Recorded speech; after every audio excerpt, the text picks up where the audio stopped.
అస్సలాము అలైకుం వరహమతుల్లాహి వబరకాతుహు. Hi hello welcome to my channel అండి. ఈరోజు అయితే ఇంకా మధ్యాహ్నానికి గోంగూర పప్పు అనేది చేస్తున్నాను. నేను గోంగూర పప్పు కోసం ఇక్కడ మిర్చి తీసుకున్నాను. ఆల్రెడీగా కడిగి ఉడకబెట్టుకున్నాను. పప్పు అనేది కడిగి పెట్టుకున్నానండి. ఒక్క పూటకే కదా మనకు సరిపోయినట్టుగా మనం చేసుకోవాలి. ఏదైనా ఏ స్టేజ్ అనేది చేసుకోకూడదు. ఇప్పుడు మనకు రేట్లు అనేది చాలా ఎక్కువ.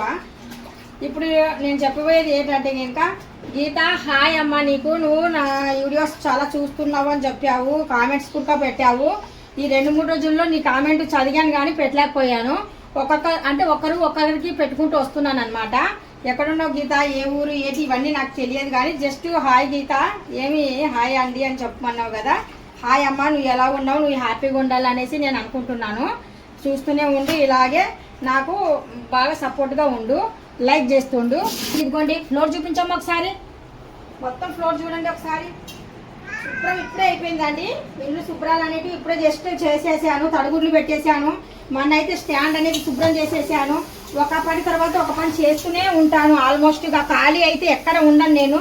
నాకు ఇంపార్టెంట్ ఏంటంటే ఇల్లు శుభ్రం ఉండాలండి. ఇల్లు శుభ్రంగా ఉంటేనే నాకు ఫుడ్ అనేది తినాలనిపిస్తుంది. అందుకనేసి ఎక్కువ పని మీదనే, వర్క్ మీదనే ధ్యాస నాకు.